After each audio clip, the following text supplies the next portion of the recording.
महाराष्ट्र विधानसभा का विशेष सत्र है, जहां पर विधानसभा के विशेष सत्र का आज तीसरा दिन है। आज नवगठित विधानसभा के अध्यक्ष का होगा चुनाव। बीजेपी के राहुल नार्वेकर ने भरा है पर्चा। स्पीकर पद के लिए नार्वेकर ने नामांकन किया है, तो आज अध्यक्ष पद का चुनाव होगा विधानसभा के विशेष सत्र के तीसरे दिन।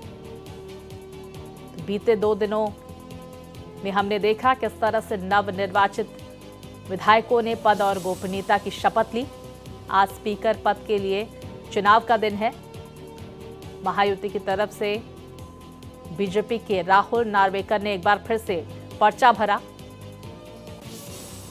तो आज चुनाव का दिन है। अध्यक्ष पद के लिए क्या विपक्ष राहुल नार्वेकर के नाम पर सहमत होता है, ये भी देखना महत्वपूर्ण होगा। विस्तार से जानकारी के साथ मेरी सहयोगी आंचल हमारे साथ जुड़ गई हैं। आंचल, क्या राहुल नार्वेकर के अलावा भी किसी ने अध्यक्ष पद के लिए नामांकन भरा है? क्या चर्चा हो रही है? क्या विपक्ष में राहुल नार्वेकर के नाम को लेकर सहमति बन गई है?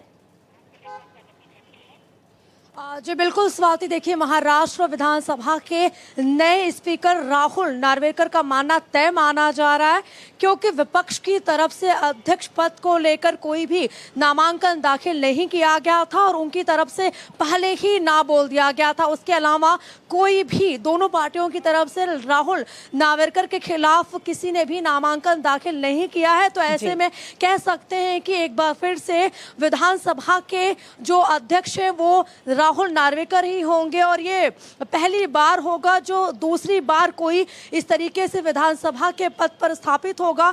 राहुल नार्वेकर इसके साथ ही साथ वो कोलाबा सीट से भी जीत कर आए हैं, तो ऐसे में महायुति के लिए ये जिस तरीके से एक बार फिर राहुल नार्वेकर चुनकर आएंगे, ये एक अच्छी खबर इसलिए भी होगी क्योंकि विधानसभा में स्पष्टता से जो अपनी बात है वो महायुति की तरफ से रखी जा सकती है। लेकिन अगर मैं महाविकास अघाड़ी की बात करूं तो महाविकास अघाड़ी की तरफ से अध्यक्ष पद के लिए किसी के लिए भी दावेदारी नहीं की गई थी, ना ही नामांकन भरा गया है। हालांकि उपाध्यक्ष के पद को लेकर विपक्ष की तरफ से मांग की जा रही है। यही सवाल आंचल आपसे करना चाहती थी कि डेप्यूटी स्पीकर पद को लेकर क्या जानकारी सामने निकल कर आ रही है, क्योंकि आमतौर पर जो डेप्यूटी स्पीकर का पद होता है विपक्ष चाहता है कि वो पद इससे मिले। दूसरी तरफ क्या महायुति में राहुल नार्वेकर के नाम को लेकर सहमति बन गई है? क्या शिवसेना एकनाथ शिंदे की और एनसीपी अजीत पवार की, ये दोनों ही पार्टियां मान गई हैं राहुल नार्वेकर के नाम को लेकर?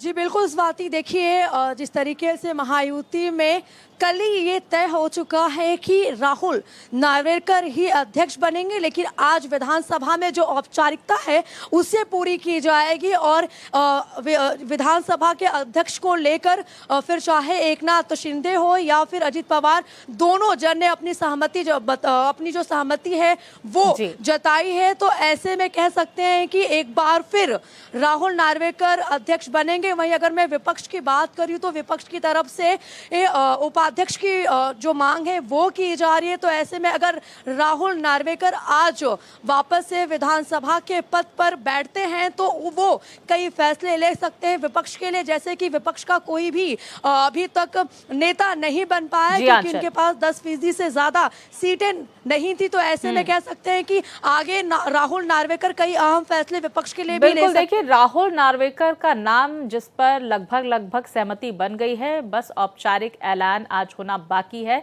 बहुत शुक्रिया आपका आंचल, तमाम जानकारियां हमारे दर्शकों तक पहुंचाने के लिए।